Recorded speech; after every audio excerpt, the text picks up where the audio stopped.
Then a whisper of a solution came, as chilling as it was alluring. It arrived not through a reputable medical foundation or a sympathetic charity, but through a cold, impersonal letter delivered by a man in a tailored suit. The sender, Alexander Thorne, CEO of Thorne Industries, a name synonymous with power, wealth, and an impenetrable aura of mystery. He sought a surrogate. The letter stated, no messy emotional attachments, just a biological arrangement. The compensation offered was astronomical, enough to save Lily and wipe out their debts. Ilara stared at the sum, her eyes blurring with a mix of revulsion and desperate hope. To carry a child for a stranger, a child she would never truly know, never raise, it felt like selling her soul, bartering her very essence for survival. But what choice did she have? Lily's life hung by a thread, and Ilara would walk through fire, or worse, for her. The meeting with Alexander Thorne was held in a private suite at a downtown skyscraper, far removed from the bustling streets below.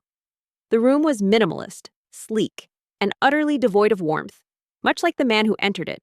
Alexander Thorne was a force, even from across the vast mahogany table. His dark suit was impeccably tailored, his gaze sharp and calculating. He moved with a quiet intensity, his presence filling the opulent space. Yet his eyes held a profound emptiness that made Ilara shiver. He didn't offer a handshake or even a polite smile. He simply sat, his posture rigid, his expression unreadable. Ms. Vance, his voice was deep, resonant, and devoid of any discernible emotion.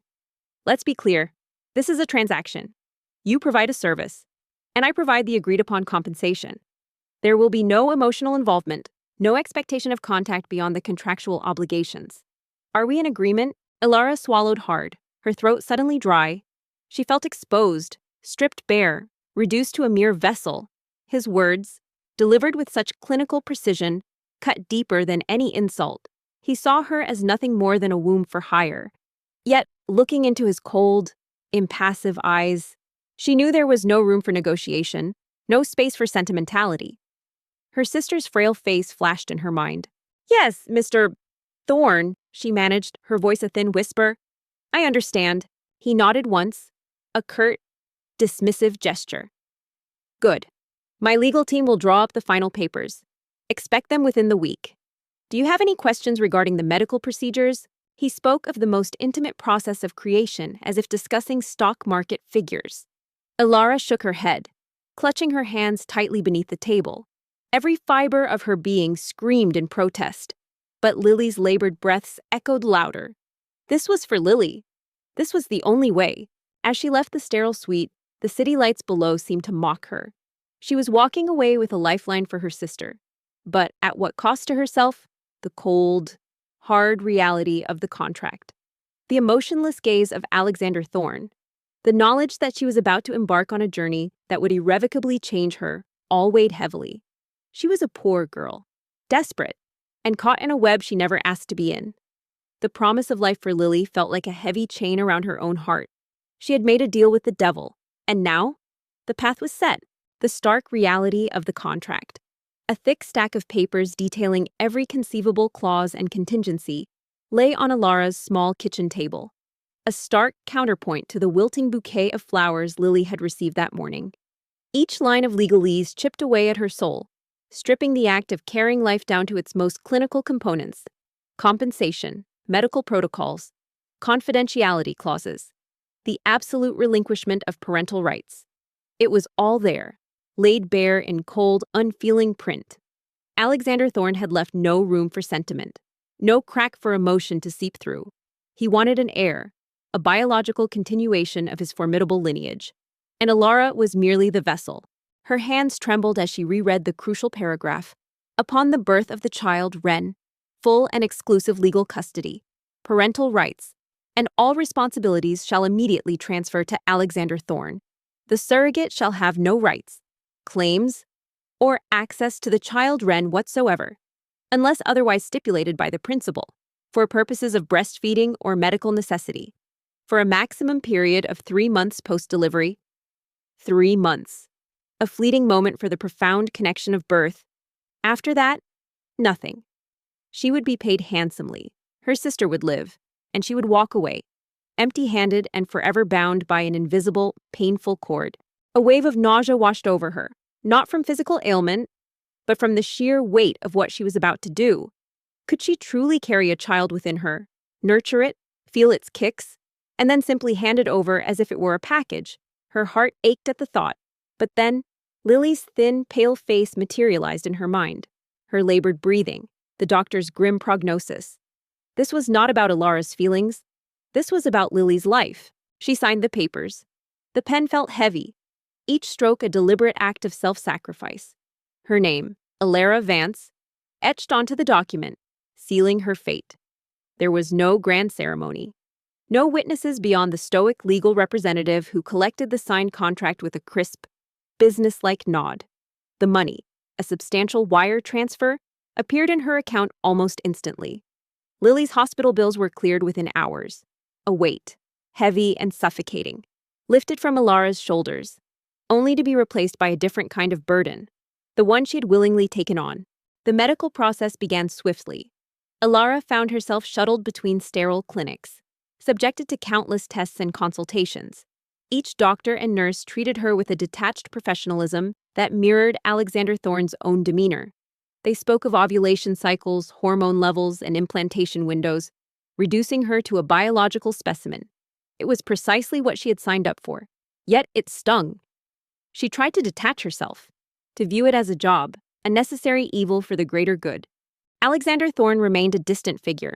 He never attended her appointments, sending his meticulously organized personal assistant instead. His presence was felt only through the flawless efficiency of his team and the luxurious, yet impersonal, arrangements made for her comfort, a chauffeur-driven car for every visit, a catered meal waiting for her after a procedure, gestures of immense wealth, devoid of any personal touch. One afternoon, as she waited for her final pre-implantation consultation, Alara overheard a hushed conversation between two nurses. "That's her, the surrogate for Thorne Industries." One whispered, "Can you imagine carrying a child for him?" The other nurse sighed. "He's so cold. They say he only cares about lineage, securing his empire." Poor woman. I hope she knows what she's getting into. The words, though not meant for her ears, struck Alara with an uncomfortable truth. She did know what she was getting into. A loveless transaction, a purely biological exchange. She had signed the contract, taken the money, and accepted her role. There was no turning back now. She had to steel herself, to become as cold and detached as the man she was serving. This was a job, a very important, life-saving job. She repeated it like a mantra, trying to drown out the growing unease in her heart, the quiet murmur of fear about the tiny life that would soon begin to stir within her. The day of the implantation was a blur of antiseptic smells and hushed medical voices. Alara lay on the sterile table, trying to detach her mind from the gravity of the moment. She focused on Lily's face, on the image of her sister's smile, using it as an anchor against the rising tide of her own anxieties. The doctor, a kind-faced woman with tired eyes, spoke in gentle tones, explaining each step as the microscopic embryos were carefully transferred.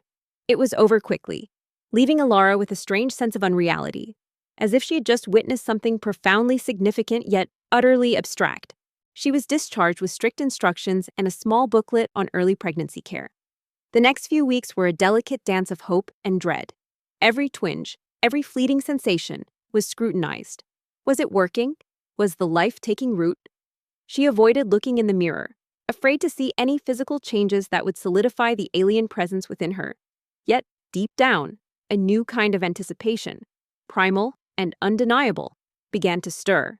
The first ultrasound appointment arrived, shrouded in a mix of nervousness and a desperate yearning for confirmation. Alara lay on the examination table, her heart thrumming against her ribs. The technician, a young man with an earnest expression, smeared cool gel on her abdomen and began to maneuver the transducer. The monitor flickered to life, displaying a hazy, monochromatic landscape. "All right, let's see what we have here," he murmured, his voice professional. His movements became hesitant. He paused, then moved the transducer again, his brow furrowing slightly. Alara's breath hitched. Had something gone wrong? Was there nothing there? Then, the technician's eyes widened, and he let out a soft gasp. He adjusted the screen, zoomed in, then zoomed out, his fingers fumbling slightly. He pointed a trembling finger at the monitor. "Ms. Vance, can you see this?" he whispered, his voice laced with disbelief. Ilara squinted at the screen. Amidst the swirling shadows, distinct, tiny sacs began to emerge. 1, 2, 3. Her eyes widened, her heart pounding a frantic rhythm. He kept counting, his voice growing more and more awestruck. 4, 5, 6, 7. It felt like an impossible trick of light, a surreal hallucination. 8, 9, he stammered, his face pale. He pulled back, adjusting the machine, then pushed down again, scanning every inch.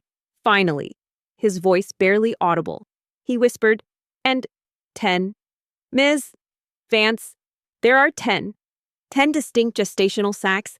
This is absolutely unprecedented." 10. The word reverberated through Ilara's mind, stripping away all air from her lungs. 10. Not 1, not 2, but 10 tiny heartbeats fluttering within her. It was a medical impossibility, a miracle of biblical proportions. Her body, meant to carry a single life, was now host to a multitude. A sudden, overwhelming surge of protectiveness washed over her, an instinct so powerful it eclipsed all fear. The technician, still in a state of shock, quickly called in the head doctor. Dr. Chen, a seasoned veteran known for her calm demeanor, entered the room, her eyes narrowing as she studied the screen. Her composure, too, fractured.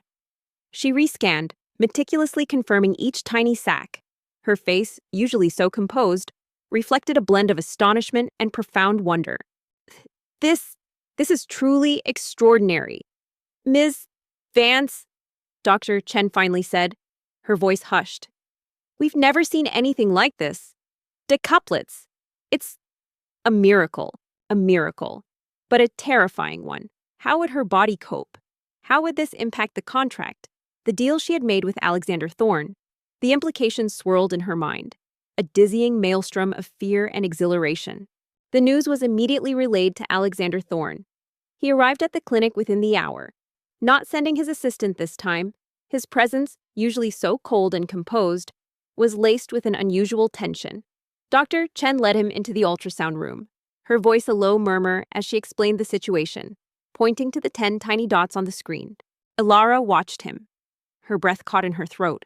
His initial reaction was a flicker of profound shock, a widening of those impassive eyes. His jaw tightened, a muscle jumping in his cheek. He ran a hand through his dark hair, a rare, almost imperceptible gesture of agitation. Then slowly, meticulously, he composed himself. His face resumed its familiar mask of cool calculation. But Ilara had seen it. She had seen the brief, raw crack in his impenetrable facade. He turned to Ilara, his gaze intense, though still devoid of warmth. 10, he stated, his voice flat, but with an underlying tremor she almost missed. "This changes everything. We will need to discuss the revised medical protocols immediately, and the implications for the contract."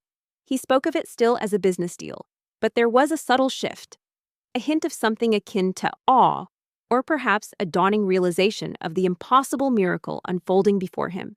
Ilara knew, deep down, that 10 lives stirring within her was a revelation that would alter not just her own path, but his too, in ways neither of them could yet comprehend. The news of the decuplets was too colossal to contain. Within hours of the confirmation, a leak from the clinic shattered the fragile bubble of secrecy surrounding Ilara's unprecedented pregnancy. It started as a whisper on medical forums, then exploded across social media, fueled by sensational headlines. "Poor girl carrying 10. Babies for billionaire, CEO. Medical miracle or ethical nightmare." Ilara Vance, once an anonymous surrogate, became a global phenomenon overnight. Her face, culled from a blurry photo taken without her knowledge, was plastered across every news channel. Her humble background, her sister's illness, every detail was meticulously dug up and paraded for public consumption. The world watched, fascinated, horrified, and utterly consumed by the spectacle of 10 lives growing inside one woman. For Ilara, the world outside her hospital room transformed into a cacophony of flashing cameras, shouting reporters, and endless intrusive questions. Her modest apartment became a besieged fortress, and even Lily's hospital was swarmed. Alexander Thorne's response was swift and decisive. He moved Alara from the private clinic to a secluded, high-security medical facility, a fortress designed to protect both her and the precious lives she carried. Armed guards stood sentinel at her door, and every visitor was meticulously vetted. Her new reality was one of luxurious confinement. The room was spacious, opulent, with floor-to-ceiling windows overlooking a manicured garden. But it was still a cage. She couldn't leave, couldn't see Lily without elaborate arrangements, and every conversation was monitored. Her days revolved around incessant medical examinations, nutritional plans, and endless questions from a revolving door of specialists. Her body, already under immense strain, became a canvas for scientific observation. Despite the clinical precision of her care, Alara felt like a specimen, not a person. Doctors spoke of the subjects and the gestation, rarely addressing her directly about her own well-being beyond a perfunctory check. The emotional toll was immense. She was constantly nauseous, exhausted, and the sheer weight of her rapidly growing abdomen made even simple movements arduous. Her back ached relentlessly, her legs swelled, and sleep became a fleeting luxury. Alexander Thorne remained a distant, imposing figure. He rarely visited, and when he did, his demeanor was as cool and detached as ever. He would consult with Dr. Chen in hushed tones, his gaze sweeping over Alara with a clinical assessment. Then he would leave, a ghost of a presence. Yet, Alara noticed subtle shifts. The quality of her meals improved, tailored specifically to combat her nausea. A physical therapist, the best in the country, was quietly brought in. The nurses became remarkably attentive, seemingly anticipating her every need. These were not the actions of a man indifferent to her suffering. One evening, after a particularly draining day of tests, Alara found herself tearful and overwhelmed. The babies within her felt like a demanding, beautiful burden. As she drifted to sleep, she heard a soft click. The door opened just a sliver. She feigned sleep, her eyes peeking open just enough to see a tall, dark silhouette slip into her room. It was Alexander. He moved silently, his steps light, and approached her bed. He stood over her, his shadow falling across her face. Alara held her breath. He didn't touch her, didn't speak. He simply stood there for a long moment, his gaze fixed on her swollen form, a profound, unreadable expression on his face. Then, as quietly as he arrived, he turned and left, leaving behind only the lingering scent of his expensive cologne and a ripple of confusion in Alara's heart. This was not the detached CEO she had met. This was a man observing something deeply personal, something that seemed to stir a hidden part of him.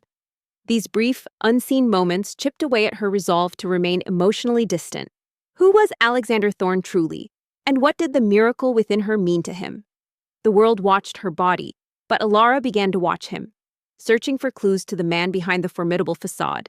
The pressure was crushing, but with each passing day, her bond with the lives she carried and her curiosity about their enigmatic father deepened. The high-security medical facility, once a symbol of Alara's gilded cage, slowly began to feel less like a prison and more like a sanctuary. The relentless media circus outside faded into a distant hum, replaced by the hushed efficiency of the medical staff. Alara's days remained a demanding cycle of appointments and rest, her body working tirelessly to nurture the 10 lives within. Yet, within this structured existence, she began to notice subtle shifts, tiny cracks in the formidable facade of Alexander Thorne. The stench of stale cigarettes clung to the air, mingling with the metallic tang of fear that coated Alara's tongue. Her sister, Lily, lay pale and still in the sterile hospital bed, tubes snaking from her frail body. The doctor's words echoed in Alara's mind, a cruel mantra of rising medical bills and rapidly deteriorating health. Every day, the numbers on the outstanding debt grew, a monstrous shadow threatening to consume them both. Alara had tried everything. Extra shifts at the diner, selling off their meager family heirlooms, even begging distant relatives. But it was never enough.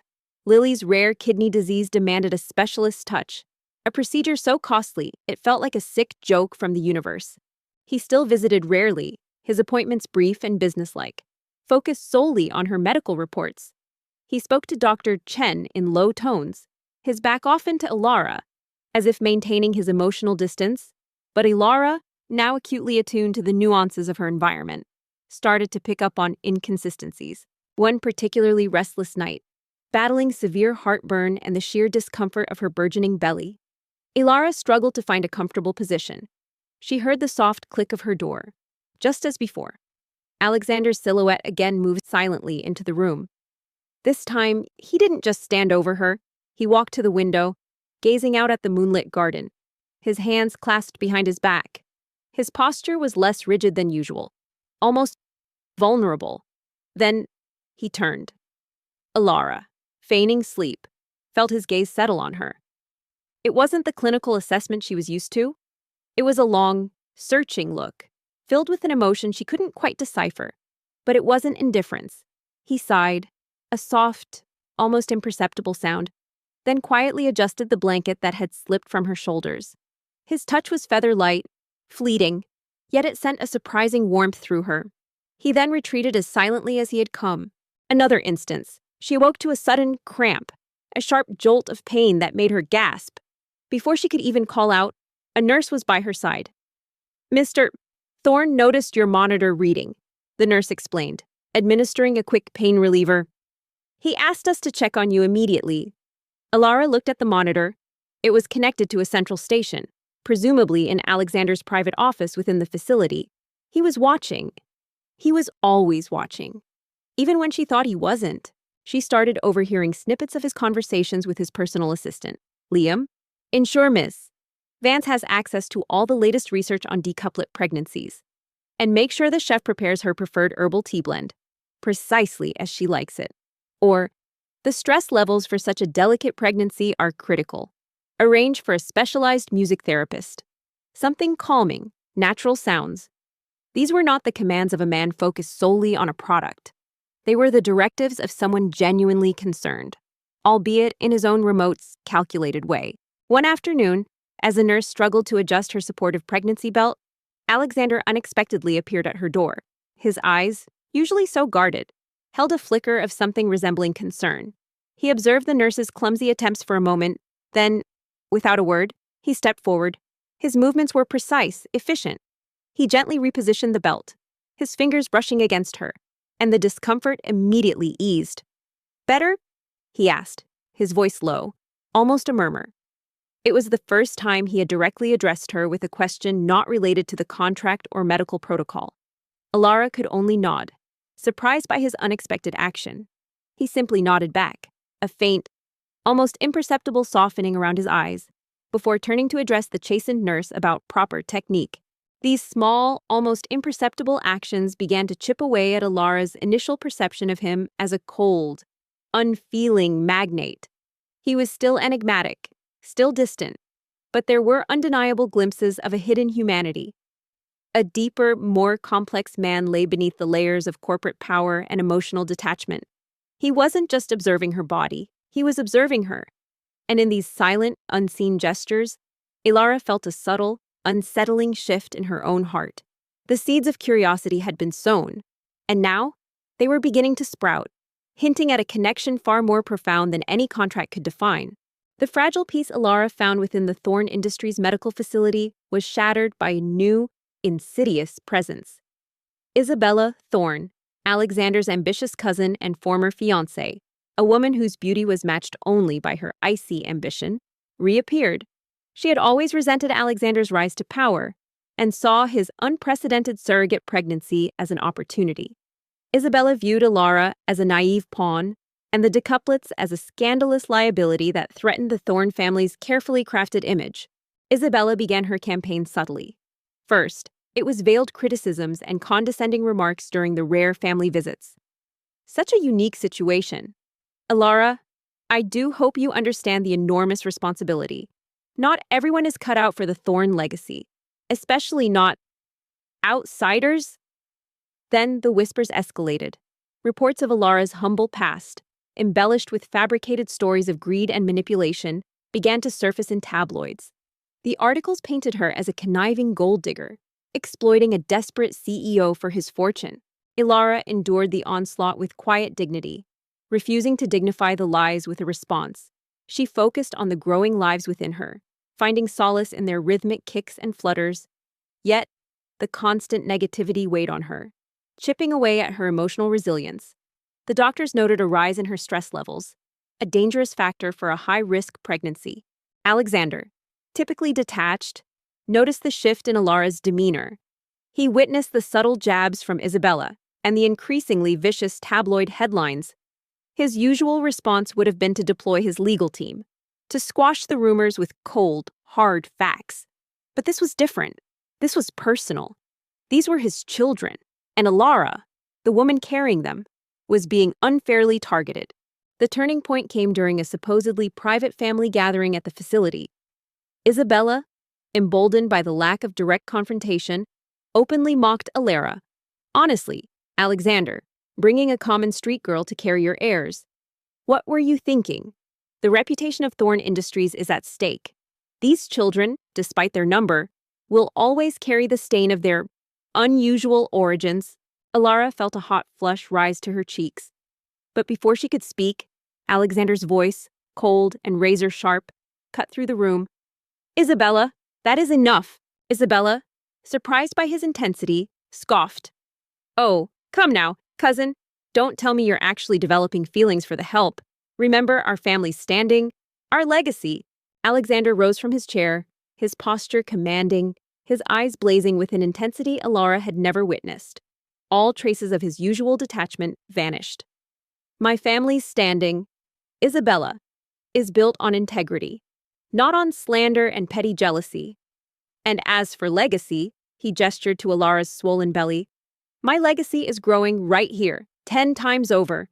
And Alara Vance is the mother of those children. She is not the help. And she is certainly not common. She possesses more strength, more courage, and more dignity than you could ever hope to comprehend. His words, delivered with chilling authority, silenced Isabella. Her face paled, her carefully constructed composure crumbling under his furious gaze. It was a public, unequivocal defense, a declaration that left no room for doubt about where his loyalties lay. Alara stared at him, stunned. This was not the man who had treated her as a mere transaction. This was a man fiercely protective, a loyal lion defending his pride. Isabella, seething with humiliation, launched a more direct attack.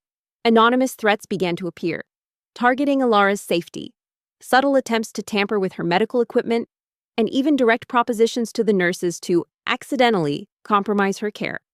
The security was immediately heightened, but the underlying tension escalated. One night, Alara awoke to a muffled sound outside her room.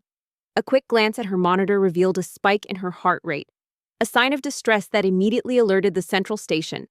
Moments later, Alexander burst into her room, his face grim. Are you all right? He demanded, his eyes scanning her anxiously. He then revealed what he had uncovered.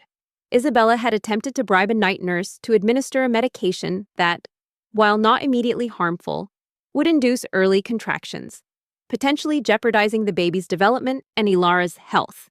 He had intercepted the plot just in time. His voice, usually so controlled, was laced with raw fury. She will not harm you. She will not harm my children, Alexander vowed, his jaw clenched.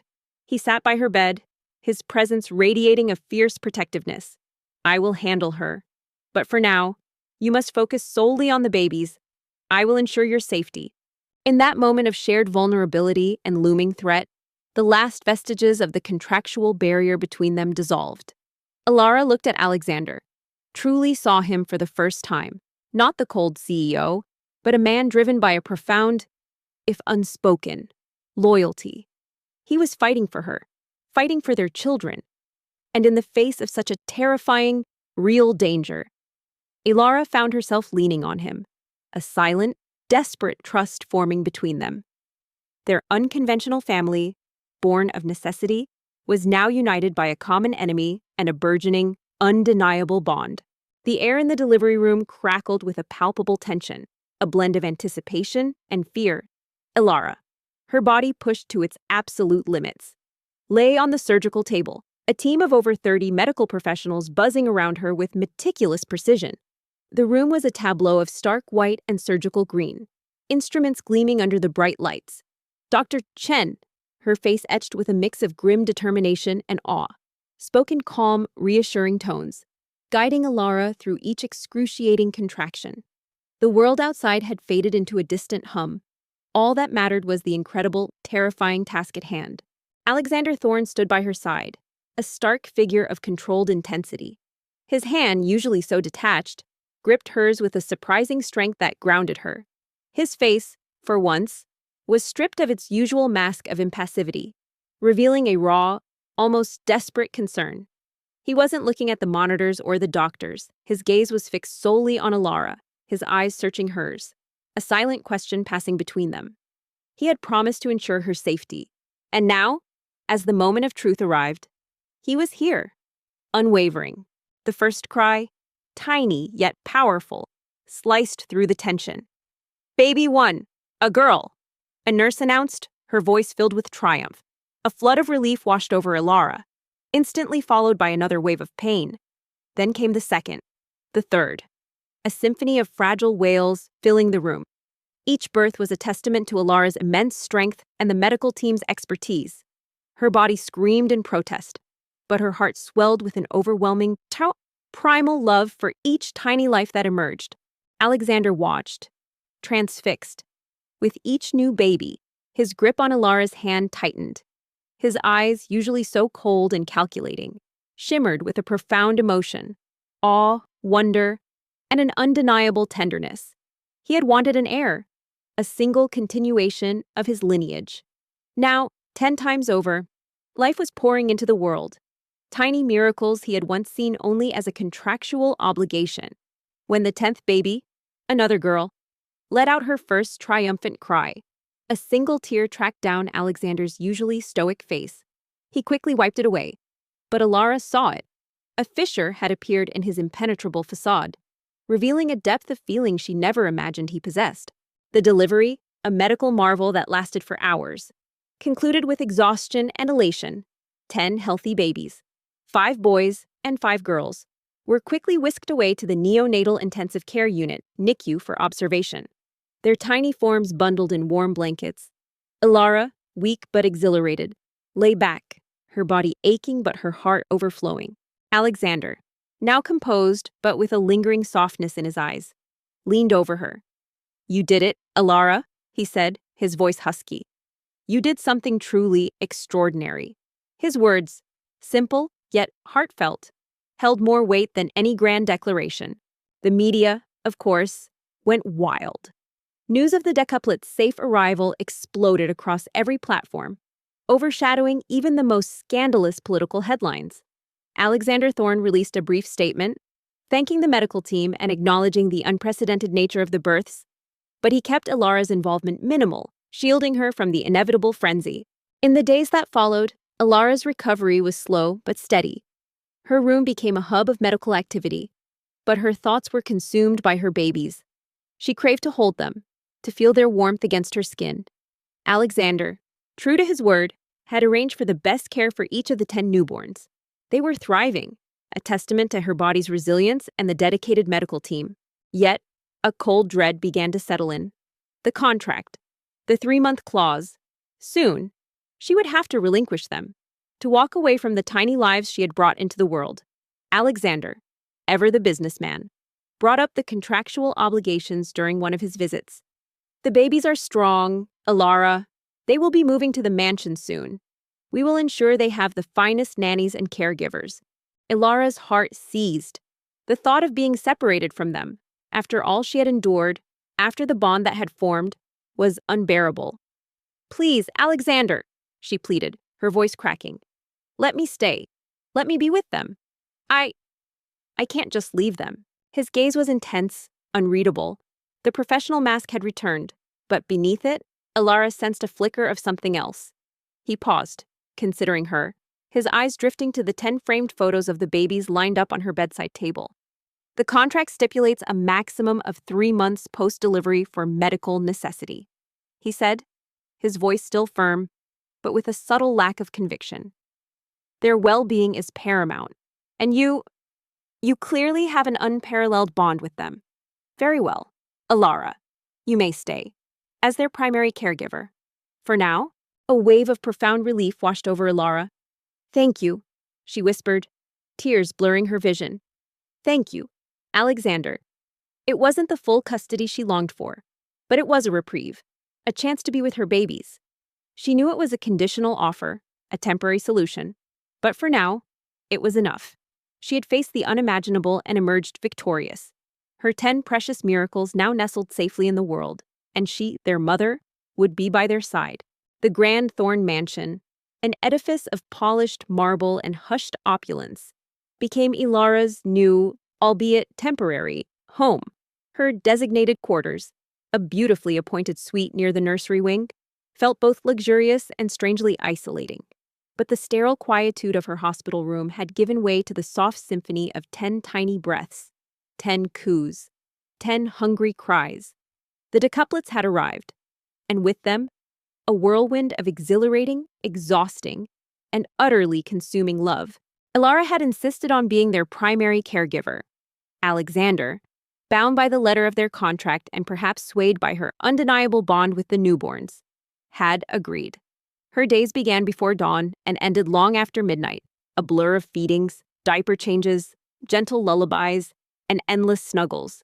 The Thorn Mansion, once a bastion of formal silence, now echoed with the joyful chaos of babies thriving under Ilara's devoted care. The nannies Alexander had hired, a rotating team of highly qualified professionals, initially regarded Ilara with a mixture of curiosity and skepticism. She wasn't a certified nanny, nor did she possess their pedigreed experience. But Ilara's instincts were maternal, honed by years of caring for Lily and her own son. She knew how to soothe a colicky cry, how to encourage a reluctant feeder, how to coax a smile from even the fussiest infant. Her touch was gentle, her voice a comforting murmur, and her patience boundless. The babies responded to her with an undeniable warmth, their tiny hands clutching her fingers, their eyes tracking her every move. Alexander, usually a phantom presence in the vast mansion, became a quiet observer. He wouldn't directly interfere, but Ilara would often catch him standing at the nursery door, his gaze fixed on her as she tirelessly moved from one crib to another, a tiny bundle cradled in each arm. He saw her singing soft lullabies in a voice roughened by exhaustion, her face illuminated by the faint nightlight. He saw her gentle hands, worn from work, expertly change a diaper or warm a bottle. He saw the sheer, unadulterated love pouring from her, a stark contrast to the transactional nature of their initial agreement. One evening, after putting the last baby to sleep, Ilara sank into a plush armchair, utterly spent. Her muscles ached, and her eyes burned with fatigue.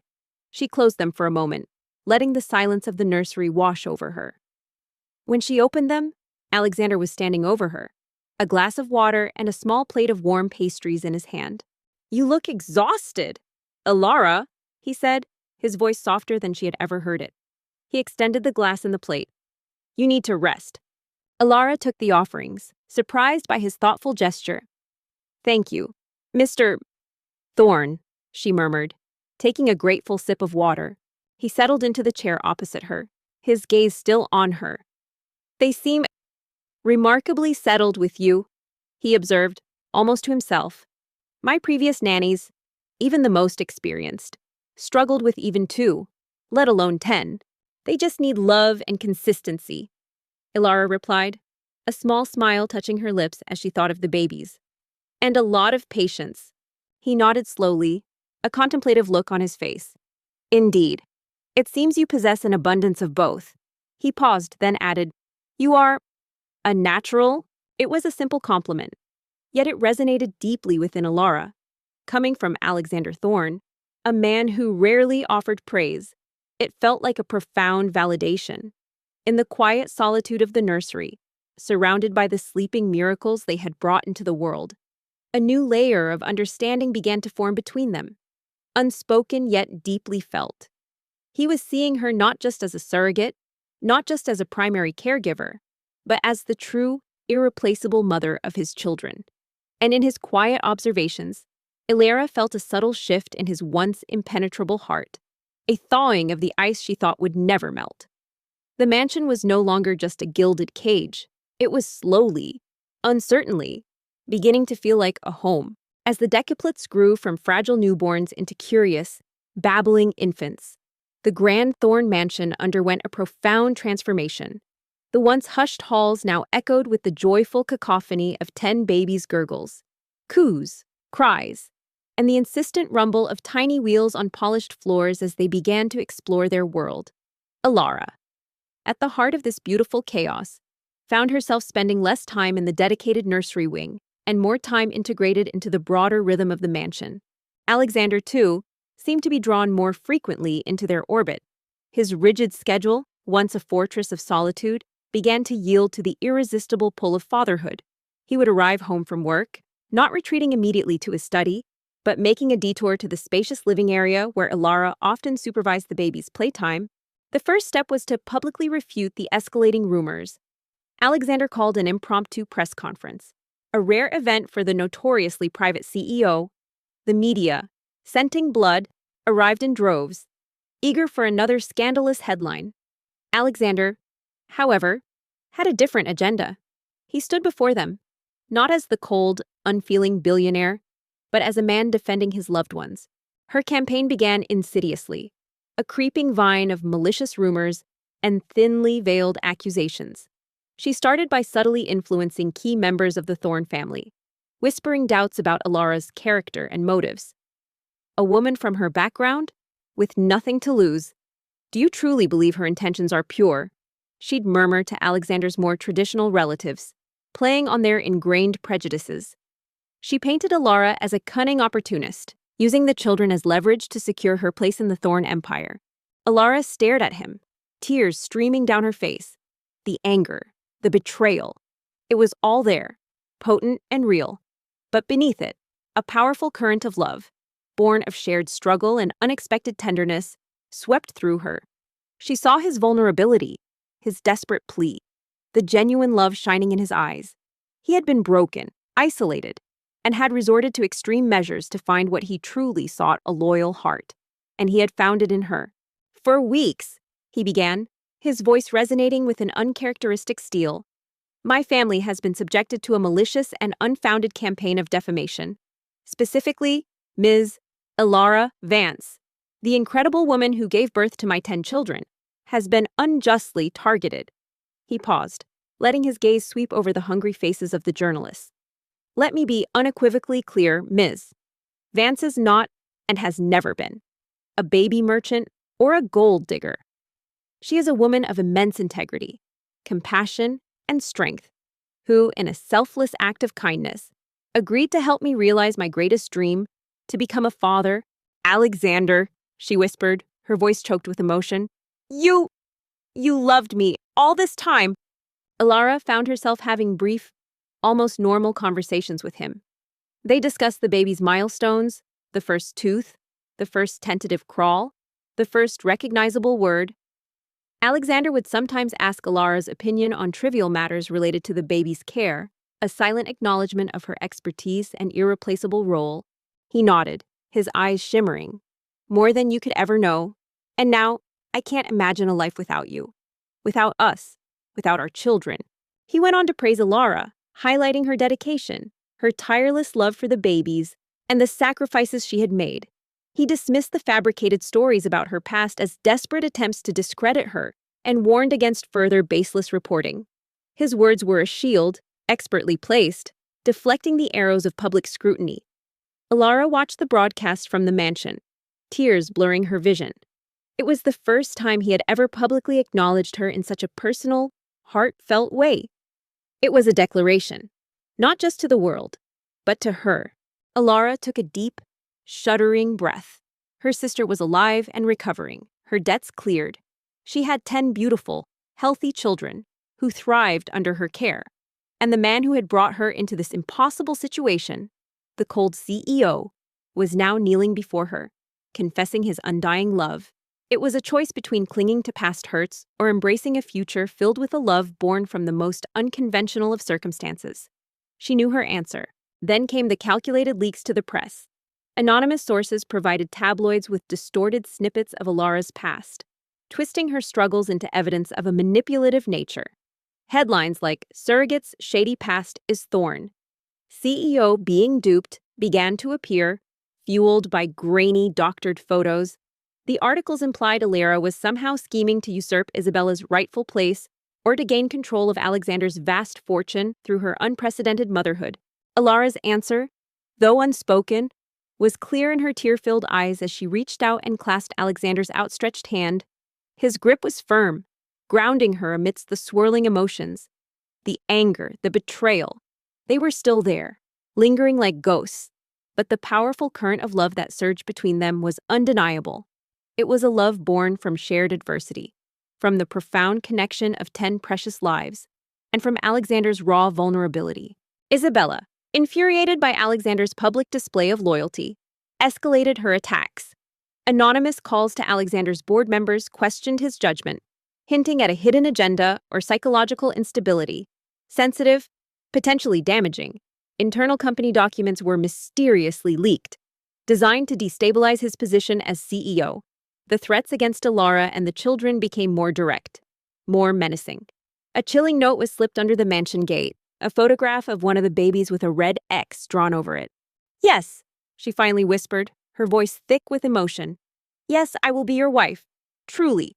One afternoon, one of the babies, a particularly adventurous boy named Leo, managed to roll under a heavy armchair, letting out a panicked wail. Before Alara could reach him, Alexander, who had been observing from a distance, moved swiftly. He knelt, his expensive suit wrinkling, and carefully extracted the crying infant. He held Leo awkwardly for a moment. Then, with a hesitant glance at Alara, tried to pat the baby's back. Alara stepped forward and gently took Leo, soothing him instantly. Alexander watched, a flicker of something unreadable in his eyes. Perhaps admiration, perhaps frustration at his own inadequacy.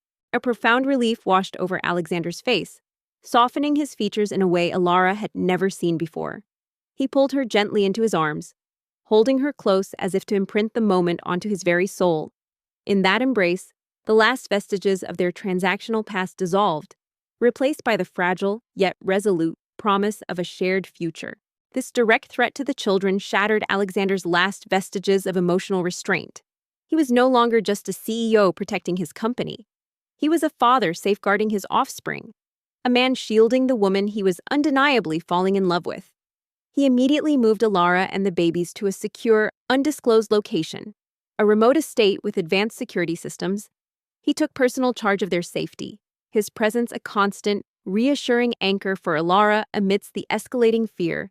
Their moment of fragile intimacy was short-lived. The secret of Alexander's feigned disability, exposed by Isabella, was a ticking time bomb. The Thorne family, alerted by Isabella's enraged phone calls, descended upon the remote estate like a flock of furious vultures. Alexander's mother, Lady Eleanor Thorne, led the charge, her elegant face contorted with a mixture of shock, betrayal, and unadulterated fury. Alara, now more emotionally invested in her new life, felt the sting of these attacks more acutely than before.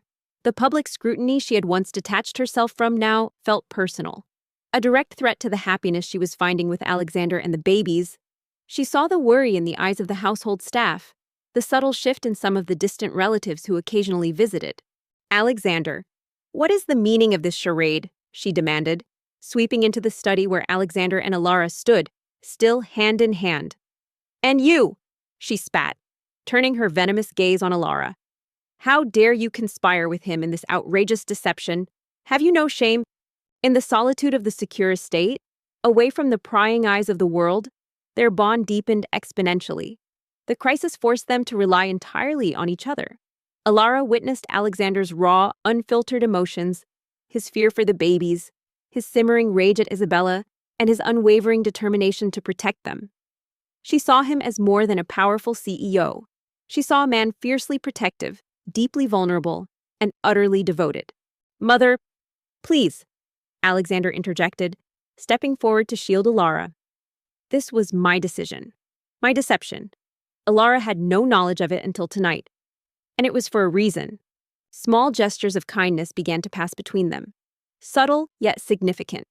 One rainy evening, Alara forgot her umbrella and was about to dash through the downpour to her car. Alexander's chauffeur suddenly appeared with a large umbrella, holding it over her. "Mr. Thorne sent this. Ms. Vance," he said, and Alara knew it was Alexander's unspoken thoughtfulness. Another time, After an exceptionally tiring day with the babies, Alara returned to her suite to find a warm, soothing foot bath prepared, complete with scented oils.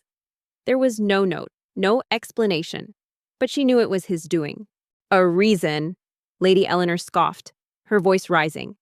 What reason could possibly justify this disgrace? The media is in a frenzy, our stock prices are plummeting. Do you have any idea the damage this will do to the Thorne name, to your legacy, to the entire corporation? One night, after a particularly unsettling report about Isabella's escalating tactics, Alara found Alexander pacing his study, his face drawn with worry. "This is getting out of hand," he muttered, running a hand through his hair. "She's relentless. I won't let her touch any of you." The ensuing confrontation was a maelstrom of accusations, recriminations, and desperate pleas. Alexander meticulously explained his reasons: the assassination attempt, the need to expose his enemies, and his desire to find a truly loyal partner, untainted by greed. He spoke of his love for Alara, how she had brought light into his isolated world, how she was the true mother of his children. Alexander, typically adept at handling corporate crises, found himself in unfamiliar territory. These attacks were not just aimed at his company. They were aimed at his newfound family, at Alara, and at the very core of his burgeoning emotions. He tried to shield Alara from the worst of it, dismissing the articles as baseless tabloid trash. But the insidious nature of Isabella's machinations was difficult to combat with brute force. His family, however, remained largely unconvinced. His uncles, cousins, and other board members argued about the potential scandal, the breach of public trust, and the instability this would cause for Thorne Industries. They saw it as a calculated risk gone horribly wrong, jeopardizing their financial empire. Isabella, lurking in the background, fueled the flames with snide remarks and calculated exaggerations, reveling in the chaos she had unleashed. Alara approached him, her hand instinctively reaching out to touch his arm. "We'll get through this, Alexander! Together!" "This woman," Isabella sneered, pointing a perfectly manicured finger at Alara. "She's nothing more than a common surrogate, bought and paid for, and now she tries to steal your heart and your fortune. Don't be a fool, Alexander." Alexander nodded. "My apologies. I'm still learning." It was an admission, raw and unexpected, from a man who rarely displayed weakness. Alara felt a hot blush creep up her neck, but she met Isabella's gaze with newfound strength. "I never asked for his fortune," she stated, her voice clear and steady. "I came here to save my sister, and I stayed because of these children, and because I found something far more valuable than money, true love, and a family." He stopped pacing, turning to look at her. His eyes, usually so guarded, held a profound mix of desperation and gratitude. He reached out, slowly, and pulled her into a tight embrace. Alara stiffened for a moment, then melted into his warmth. It was the first time he had held her with such raw, undisguised emotion. His body trembled slightly as he held her close. Her words, simple and heartfelt, seemed to momentarily cut through the Thorne family's outrage, but Lady Eleanor quickly regained her composure. "Love? What does a woman like you know of love within our family? This is a disgrace. You will ruin everything." Alexander. The situation escalated when Isabella began subtly targeting the children. An anonymous tip to social services questioned the unconventional living arrangements of the decaplets, hinting at neglect or exploitation. A private investigator, secretly hired by Isabella, tried to dig into Alara's family history, looking for anything to discredit her further.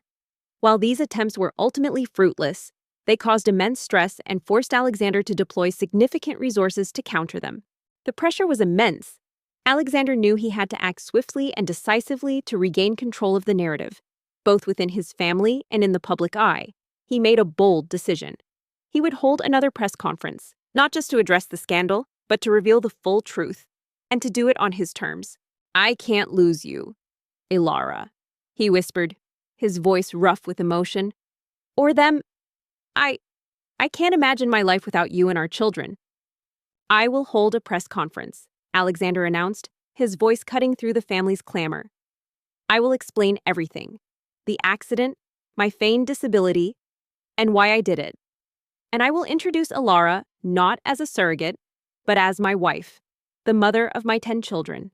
These unplanned encounters, these fleeting moments of genuine connection, began to chip away at the emotional chasm that had once separated them.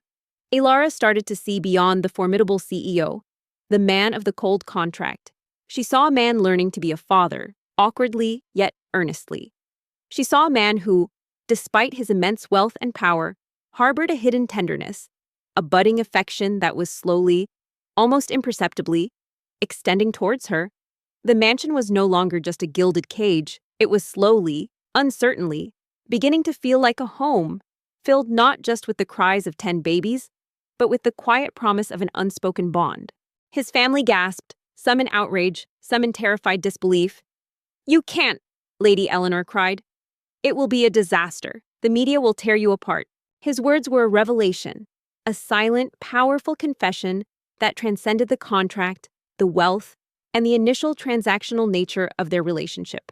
Ilara felt a tremor go through her own heart. The fear of Isabella's machinations remained, but it was now overshadowed by the overwhelming, undeniable truth of their shared connection. They were a united front, not just against a common enemy, but forged in the crucible of shared parenthood and a love that had grown from the most unexpected of circumstances. This unconventional family, under siege, was finally, irrevocably, becoming whole. "They already are," Alexander said, his eyes hard. "But they will do so with their own narrative. I will give them mine, the truth." One evening, Alexander found Ilara in the nursery, visibly upset. She was reading a particularly cruel article that accused her of being a baby merchant, only interested in her financial gain. Her eyes were red-rimmed and her shoulders slumped. Ilara stood by his side, her hand still in his. The fear was still present, a cold knot in her stomach. But looking at Alexander, seeing the unwavering determination in his eyes, she felt a profound sense of peace. They would face this together. Their love, born from such an improbable beginning, would be their shield. The battle for public acceptance and family approval had just begun, and it would be the toughest fight of their lives. He confessed his fear of rejection, of being seen as a manipulator. "I was afraid, Ilara. Afraid that once you knew the truth, you would despise me, that you would leave. But I can't hide it anymore. I need you, not just as the mother of my children, but as my wife, my partner, my everything." He knelt before her, his gaze locked with hers, raw and pleading.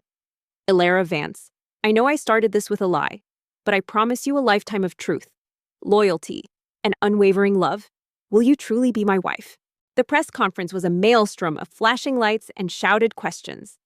Alexander stood at the podium, a figure of resolute calm, with Ilara by his side, her hand firmly clasped in his.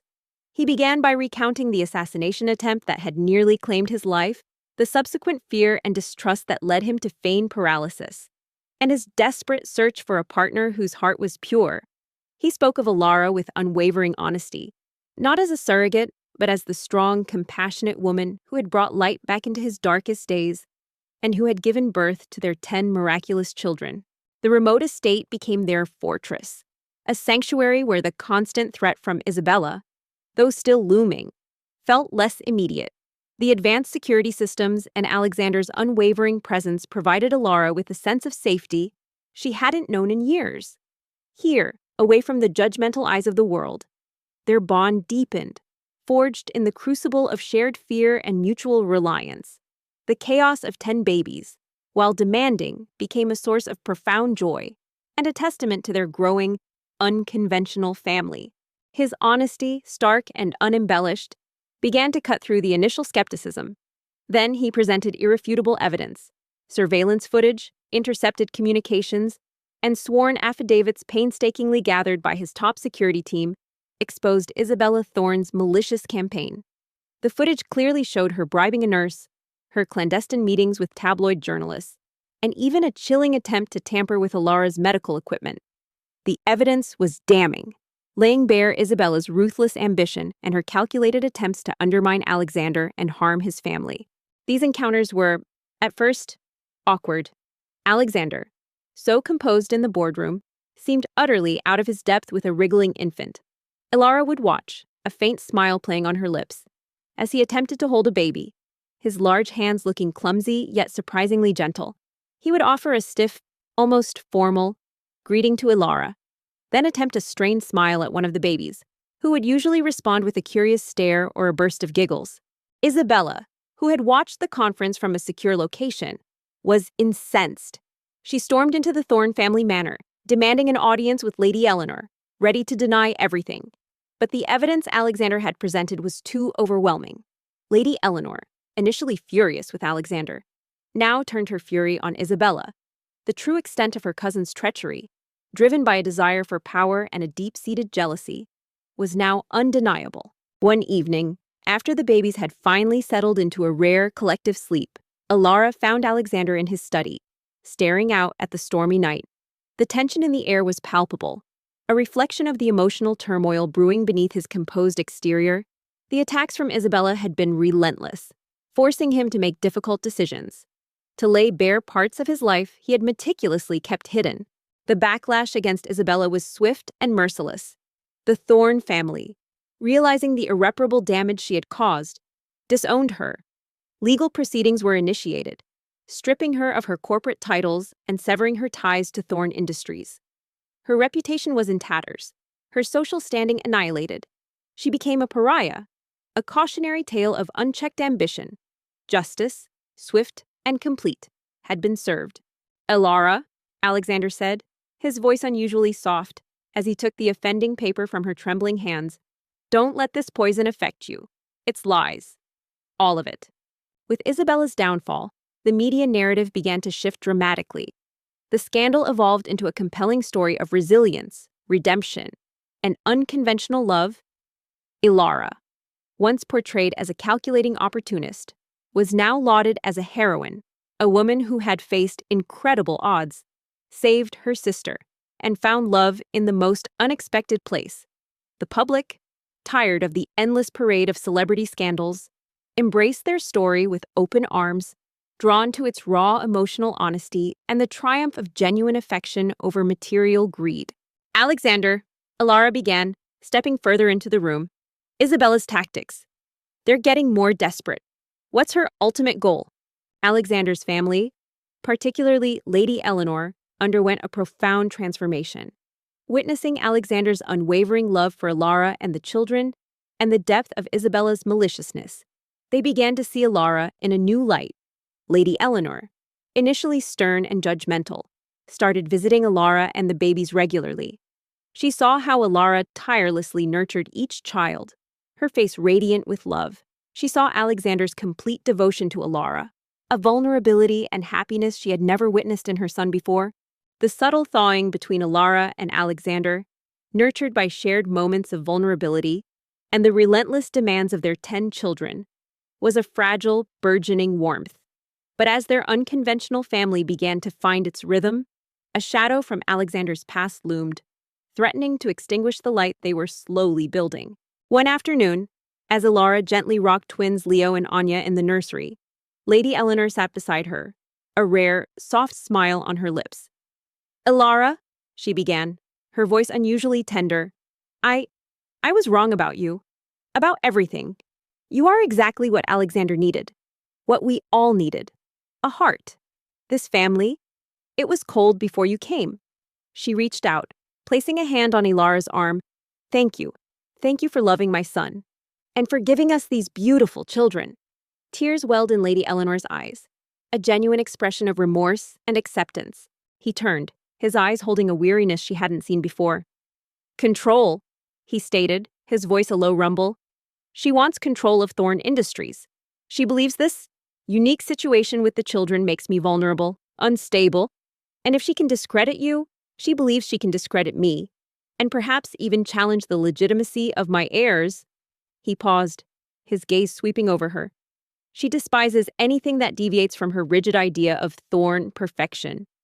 Ilara's own family, witnessing the unfolding drama and the genuine love between Ilara and Alexander, also came to terms with their unique situation. Lily, now fully recovered and living a healthier life, often visited the mansion, marveling at the 10 thriving babies and the palpable happiness radiating from her sister. She apologized profusely for her past actions, finally understanding the depth of Alara's sacrifice. But it hurts. Alexander, she confessed, her voice thick with unshed tears. And it's affecting everything. Our family, even the babies. People are starting to look at us differently.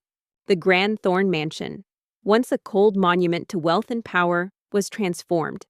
It became a vibrant home, filled with the laughter and joyful chaos of 10 children. The staff, who had witnessed Alara's journey, embraced her as their true madam, respecting her quiet strength and boundless kindness. Alexander and Alara walked hand in hand, their love story a testament to enduring loyalty and an unwavering affection born from the most improbable of beginnings. They had faced the world's scrutiny, overcome deep-seated prejudices, and emerged stronger. Their unconventional family a beacon of hope and a testament to the transformative power of love. Alara felt a chill, then a surge of anger. But why me? Why drag my past into this? Why make up lies? 10 years had passed since the whirlwind of press conferences, family disputes, and the exhilarating chaos of new parenthood. The Thorn Mansion, once a bastion of silent grandeur, was now a vibrant, boisterous home, filled with the delightful symphony of 10 thriving children. Alara and Alexander, their love story now a legend whispered in hushed, admiring tones, stood at the heart of it all, anchors in their beautiful, unconventional family. Another time, one of the babies, a girl named Anya, had a persistent cough that kept her restless through the night. Alara, ever vigilant, spent hours comforting her. The next morning, Alexander approached Alara with a worried frown. "Is Anya still coughing?" he asked, his voice low. "I heard her through the monitor. Have you consulted Dr. Chen?" His concern was palpable, stripping away the layers of his usual reserve. It wasn't a question about a contractual obligation. It was a father's genuine worry. Their days were a joyful, demanding blur. Mornings began with the synchronized chorus of 10 wake-up calls, followed by the logistical ballet of breakfast, school uniforms, and frantic searches for lost backpacks. Evenings were a mix of homework battles, lively dinner conversations, and bedtime stories, often told by Alexander himself, his deep voice surprisingly tender as he recounted tales to a circle of attentive faces. Alara, ever the calm center, navigated the constant energy with grace, her laughter a frequent warm sound echoing through the halls. Alexander walked towards her, stopping just inches away. His eyes, usually so guarded, were now raw, vulnerable, searching hers for understanding. "Because you are the key, Alara. You are everything she is not, and everything I never thought I would find." He reached out, his hand gently cupping her cheek. His touch sent a tremor through her. I need to tell you something. Everything?" The children, 5 boys and 5 girls, were a testament to their unique beginnings. Each possessed a spark of Alexander's intelligence and Alara's compassion. They were a tight-knit unit, fiercely protective of one another, and remarkably well-adjusted despite their unusual origins. They knew their birth story, told to them with honesty and love, emphasizing not the transaction, but the miracle and the bond that had formed. Alexander's jaw tightened. His eyes, usually so controlled, flashed with a protective fury Alara had rarely seen directed at anyone but his business rivals. He sat beside her, something he had never done before, without a specific purpose. He looked at her, then at the 10 sleeping infants in their cribs, a profound determination settling over his features. Alexander, now even more respected in the business world, had softened considerably. His once rigid demeanor had given way to an approachable warmth, especially evident when he was with Alara or their children. He was an attentive husband, a devoted father, and a man deeply content with the life he had built. He often spoke of Alara as his greatest achievement, not his corporate empire. He would steal moments with her in the quiet hours after the children were asleep, reminiscing about their improbable journey, their hands clasped, a silent understanding passing between them. He began to speak, his voice gaining strength as he unburdened himself of years of carefully constructed lies. He explained the accident that had supposedly left him disabled. It wasn't an accident, Alara. It was an assassination attempt by a rival faction within the company, orchestrated by someone who wished to see me removed from power. I survived, but I quickly realized that my life was in danger. To protect myself, and to identify my enemies, I feigned the paralysis. It was a shield, a way to observe, to listen, to uncover the truth without being seen as a threat. Their shared passion for philanthropy had grown. The foundation Alexander established, initially a response to his accident, now focused extensively on supporting families facing medical debt and providing resources for children in need. Ilara, a driving force behind its initiatives, ensured its reach extended to those in the direst circumstances, never forgetting her own past struggles. Isabella Thorne, Alexander's ambitious and calculating cousin, had never truly faded from the periphery. After her initial humiliating defeat in the hospital, she had retreated, licking her wounds and plotting her next move. Isabella believed the decuplets, and more specifically, Ilara, were a blemish on the Thorne name and a weakness Alexander couldn't afford. She had always coveted Alexander's position, dreaming of a day when she could wield the power of Thorne Industries herself. Now, with the unexpected arrival of 10 potential heirs and the CEO's growing emotional entanglement with their surrogate, Isabella saw a new, more dangerous opportunity. Lady Eleanor, now a doting grandmother, was a frequent visitor, her initial sternness having completely melted away. She adored her grandchildren and treated Ilara not just as a daughter-in-law, but as the true heart of the family. Lily, too, was a regular presence, having fully recovered and found her own path. Now a successful artist, often sketching the children in their playful moments, the mansion was no longer a symbol of cold power, but a living, breathing testament to boundless love and unbreakable bonds. Ilara listened, her heart pounding. The pieces of the puzzle clicked into place. His furtive movements in the mansion, the unexpected strength in his grip, the strange noises from his room. He had been living a lie, a carefully orchestrated deception. One warm summer evening, as the sun dipped below the horizon, painting the sky in hues of orange and purple, Ilara and Alexander sat on a bench in their sprawling garden, watching their children play a spirited game of tag amidst the blooming flowers. Their laughter, pure and uninhibited, was the sweetest music. "This stops now," he declared, his voice low but firm. "I let her play her games for too long, but she has crossed a line. She will not threaten my family. She will not harm you. And she will certainly not cast a shadow over my children's lives." His hand, almost tentatively, reached out and covered hers, a silent promise of unwavering support. In that moment, Ilara felt a surge of strength, a profound sense of unity. They were no longer just two individuals bound by a contract. They were a family, facing a common enemy, and Alexander Thorne was prepared to fight for them, with every fiber of his being. Alexander reached for Ilara's hand, lacing their fingers together. "Look at them, Ilara," he murmured, his voice filled with an almost overwhelming tenderness. "Our 10 miracles. You gave me everything. But then," he continued, his thumb gently caressing her skin, "I saw you at that small cafe with your sister. You were laughing, genuinely. Your eyes, even amidst your struggles, held a warmth, a kindness I hadn't seen in years. Everyone around me was either seeking my money, my power, or my sympathy. You wanted nothing from me. You were simply you." Ilara leaned her head on his shoulder, a contented sigh escaping her lips. "And you, Alexander," she replied, her voice soft. "You gave me a home, a purpose, and a love I never dared to dream of. You rescued me, and I rescued you." "He's all right," Ilara reassured him, rocking Leo gently. "Just a little scare." He squeezed her hand. "We rescued each other, my love." He confessed that he had hired private investigators to learn about her, about Lily's illness, about her desperate need for funds. "I knew about your sister, about your debt. It was manipulative, I admit, despicable. But I needed a way to bring you into my life, to test you, to see if you truly possessed the integrity I glimpsed. I saw the contract as the only way to ensure you were not just another opportunist. I wanted a mother for my children who was pure of heart, who could never be corrupted." The last rays of sunlight bathed the garden in a golden glow, illuminating the joyous scene. 10 children, a devoted husband, and a love that had defied all odds. Ilara closed her eyes, a profound sense of peace washing over her. Her life, once a transaction, had blossomed into a boundless tapestry of love, loyalty, and unwavering affection. The poor girl who gave birth to 10 babies for a CEO had not just won his loyalty. She had won his heart, his life, and a family more precious than any empire.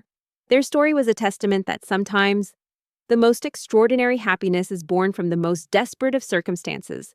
A true journey of rescue and unwavering love. Alexander Thorne was a man of action, not empty words. His declaration in the nursery, a fierce promise to protect Alara and their children, was the turning point. He had let Isabella's insidious campaign fester, underestimating the depth of her malice. No more.